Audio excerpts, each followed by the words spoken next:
সর্বভারতীয় নেত্রী এবং আমি যখন যুব ফেডারেশন করি তখন থেকে আমার খুব খুব ভালোবাসার একজন লিডার অভিভাবিকা যাই বলুন, এখন তো মহিলা সমিতি করতে এসে আরও প্রতিদিন দেখা হচ্ছে কমরেড বৃন্দাদি, কমরেড বৃন্দা কানার, এছাড়াও কমরেড সুজন চক্রবর্তী সহ এই অঞ্চলের যারা আছেন আমার মাননীয় নির্বাচক মণ্ডলী। আমি খুব সংক্ষিপ্ত কথা বলবো, কারণ আমি প্রায় রোজই বলছি, এখানে মঞ্চে যারা উপস্থিত হয়েছেন আজকে আমরা তাদের কথা শুনব। আমার 1, 2, 3, 4 করে কয়েকটা কথা। প্রথমত, গতকাল প্রথম দফার ভোট হয়েছে, তৃণমূলের কফিনে প্রথম পেরেকটা মারা হয়ে গেছে, তাই তো? শেষ পেরেকটা মারা হবে 29শে এপ্রিল। আমরা আমাদের অঞ্চলের যারা আছি তারা প্রত্যেকে তৃণমূলের কফিনে শেষ পেরেকটা মারব এবং এই রাজ্য থেকে এই চোর তৃণমূলকে আমরা বিতাড়িত করব। এবং এটা আজকে মানুষ সিদ্ধান্ত নিয়ে ফেলেছেন। আজকে দাঁড়িয়ে আমরা যখন 29শে এপ্রিল নির্বাচনে অংশগ্রহণ করতে যাব, তখন তৃণমূল দলটা যে আর থাকছে না এটা তৃণমূল নিজেও জেনে গেছে। আমি যখন আসছিলাম এখান থেকে, এর আগে ওই সোনারপুর পশ্চিমের ওখানে একটা সভা হচ্ছিল, দেখলাম গুটি কয়েক লোক বসে আছে কিন্তু বক্তৃতা হচ্ছে। মানে তৃণমূলের ওখানকার নেতারাও বুঝে গেছেন যে এই দলটা থাকছে না। কি করে থাকবে? 15 বছরের একটা এমএলএ, তোলাবাজি, দুর্নীতি, সিন্ডিকেট, এমন কোনো কাজ নেই যেটা এই সময় দাঁড়িয়ে করেনি। ফলে মানুষ সিদ্ধান্ত নিয়ে ফেলেছেন, গোটা 15 বছর ধরে সোনারপুর উত্তর বিধানসভার রাস্তাঘাটগুলো হয়নি, খুব খারাপ অবস্থা, আমাদের এই কাজ করতে হবে। জল নিকাশি ব্যবস্থা অত্যন্ত খারাপ, আমাদের এই কাজ করতে হবে। কর্মসংস্থান আমাদের করতে হবে। আপনি এই যে অঞ্চলের স্কুলগুলো দেখুন, যখন বামফ্রন্ট সরকার ছিল স্কুলগুলোতে কত স্টুডেন্ট ছিল, কত শিক্ষক ছিল, আর আজকে দাঁড়িয়ে স্কুলে একটু একটু করে ছাত্রছাত্রী কমছে, শিক্ষক কমছে।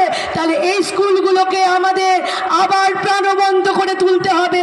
বামফ্রন্ট সেই রকমই সিদ্ধান্ত নিয়েছে, বামপন্থী সহযোগী দলের সরকার তৈরি হলে এই স্কুলগুলো আবার খুলবে, আবার আগের মতো ক্লাস 12 পর্যন্ত যেভাবে অবৈতনিক শিক্ষা ছিল, এবং পরবর্তীকালে আমরা বলছি এখন কলেজ পর্যন্ত, মাস্টার্স পর্যন্ত আমাদের রাজ্যের ছেলেমেয়েরা সেখানে যাতে পড়াশোনা করতে পারে, বিনা বেতনে যাতে পড়াশোনা করতে পারে, তার ব্যবস্থা আমাদের সরকার করবে। এখন এই তৃণমূল দলটা থাকবেন আমরা সবাই জানি, তার বিকল্প বিজেপি হতে পারে? আমার আগে রাহুলদা অনেকক্ষণ ধরে আপনাদের কাছে বলেছেন, অপূর্বদা বলেছে, কমরেড দেবাশিস দে বলেছে, বিজেপি আরএসএস, এই আরএসএস এর 2 ছেলেমেয়ের নাম, একজনের নাম নরেন্দ্র মোদী, আরেকজনের নাম মমতা ব্যানার্জি। আরএসএস জন্ম দিয়েছে এই দুজনকে। ফলে 2 ভাই বোনের মধ্যে সখ্যের সম্পর্ক, রক্তের টান। তাই যবে থেকে আমার রাজ্যে তৃণমূলের সরকার, যবে থেকে আমার রাজ্যে মমতা ব্যানার্জি মুখ্যমন্ত্রী, তবে থেকে রাজ্যে বিজেপির বাড়বাড়ন্ত আমরা দেখতে পাচ্ছি না। নাহলে কেন্দ্রে, সেন্টারে বিজেপি যা নীতি নিয়ে চলছে, আমার রাজ্যে দাঁড়িয়ে মমতা ব্যানার্জি সেই নীতিকে ইমপ্লিমেন্ট করছে। বিজেপি স্মার্ট মিটার নিয়ে এলো, কোনো রাজ্যে হোক না হোক, আমার রাজ্যে মমতা ব্যানার্জি বললো স্মার্ট মিটার চালু করতে হবে। আমার রাজ্যে বামপন্থীরা আন্দোলন করে সেই সময় স্মার্ট মিটার স্থগিত রেখেছিল, তিলোত্তমার বিচার হলো না। আরজি কর আন্দোলন আমরা সবাই করেছি, রাজ্যে গেছি, কিন্তু বিজেপি তৃণমূলের সেটিং ওই মেয়েটার বিচারটা হতে দিল না। তার মানে কালকে আমার আপনার ঘরে যদি এই ঘটনা ঘটে, তারও বিচার হবে না। বিজেপি তৃণমূলের সেটিং বিচার হতে দেবে না। মমতা ব্যানার্জি বলবে রাতের বেলা তোমরা বেরিও না, রাতের বেলা মেয়েরা বেরোবে না, আর বিজেপি সেই কথাকে সমর্থন করে যাবে। আরএসএস এর নেতারা এসে আরজিকর কাণ্ডে বলে যাবে মমতা ব্যানার্জি যা করছেন আমরা সেটাকেই সমর্থন করব। এভাবে আপনি বিজেপির দলটাকে দেখুন। মনীষা বাল্মীকি, উন্নাও, হাতরাস, একের পর এক ঘটনা।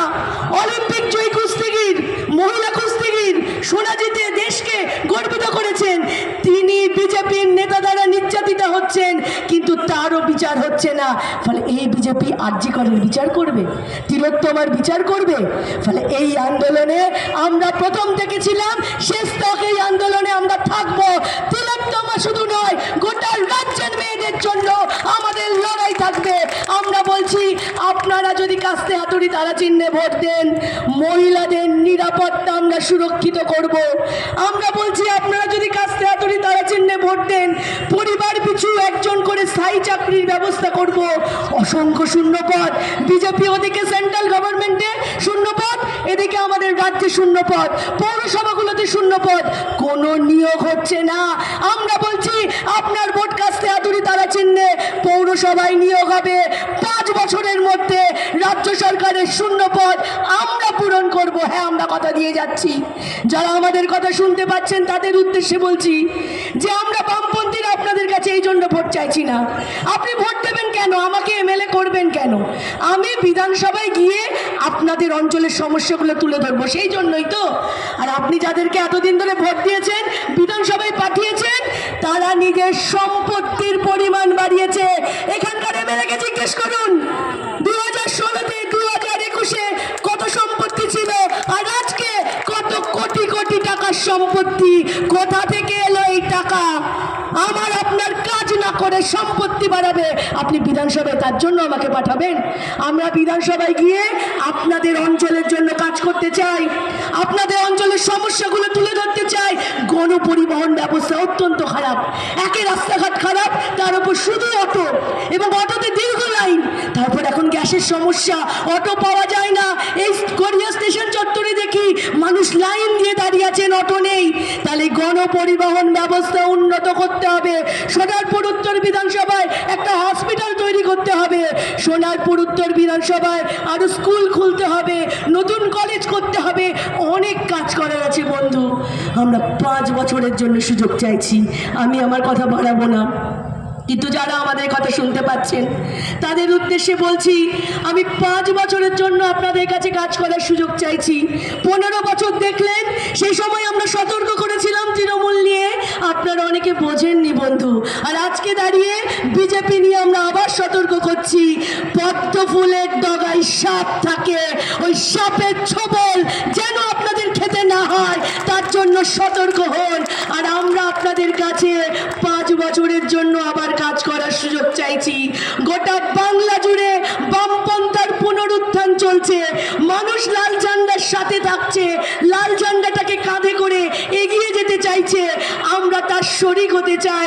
সোনারপুর উত্তর বিধানসভার মানুষকে বলছি, আপনাদের হাতেই থাকলো, যদি 5 বছরে আমি আপনাদের কাজ করতে না পারি, আপনারা 5 বছর পর আমাকে পাল্টে দেবেন। কিন্তু এটা যেন না হয় আপনার সন্তান আগামী দিনে আপনাকে যেন এই প্রশ্ন না করে, তুমি আমার মা, তুমি আমার বাবা। 2026 সালে বিধানসভা নির্বাচন, সেই সময় দাঁড়িয়ে তৃণমূল আর বিজেপি যখন আমার ভবিষ্যৎটাকে শেষ করে দেওয়ার চেষ্টা করছিল, আমার ভবিষ্যৎটাকে অন্ধকারে নিয়ে যাওয়ার চেষ্টা করছিল, তখন একদল মানুষ লাল ঝান্ডাটাকে কাঁধে করে আমার ভবিষ্যৎটাকে বাঁচানোর চেষ্টা করছিল। তুমি আমার মা বাবা, সেদিন সঠিক ভূমিকা কেন নিলে না? এই প্রশ্ন যেন আপনার সন্তান আপনাকে আগামী দিনে না করে। তাই এবার সঠিক ভূমিকা নিন। আর আপনারা যারা আমাদের কথা শুনতে পাচ্ছেন, আপনি বিজেপি করুন, আপনি তৃণমূল করুন, আপনি যে কোনো রাজনীতি করুন, কিন্তু বন্ধু আপনি ভোটটা দেবেন আপনার সন্তানের, আপনার পরিবারের আগামী দিনের ভালো থাকার জন্য, বাংলাকে বাঁচানোর জন্য। আপনি তৃণমূল বিজেপির নেতা নন, আপনি কর্মী, আপনি রোদে পুড়ছেন, বৃষ্টিতে ভিজছেন, কিন্তু কাজ করছেন। আপনাদের উদ্দেশ্যে আমি আবেদন করে যাচ্ছি, আপনি যে কোনো রাজনীতি করুন, কিন্তু আগামী 29শে এপ্রিল বাংলাকে বাঁচানোর জন্য, আপনার সন্তানকে বাঁচানোর জন্য ইভিএম মেশিনের 4 নম্বর বোতাম টিপে কাস্তে হাতুড়ি তারা চিহ্নে ভোট দিয়ে আসলে আমাকে নয়, বাংলাকে জেতান, নিজের সন্তানকে জেতান, এই বাংলার ভবিষ্যৎকে জেতান। এই আবেদন আপনাদের কাছে করে সকলকে আরও একবার নমস্কার, প্রণাম এবং আমার অনেক অনেক ভালোবাসা জানিয়ে আমার কথা শেষ করছি। এনকাপ জিন্দাবাদ, বামফ্রন্ট, সিপিআইএম, আইএসএফ সহযোগী দল জিন্দাবাদ।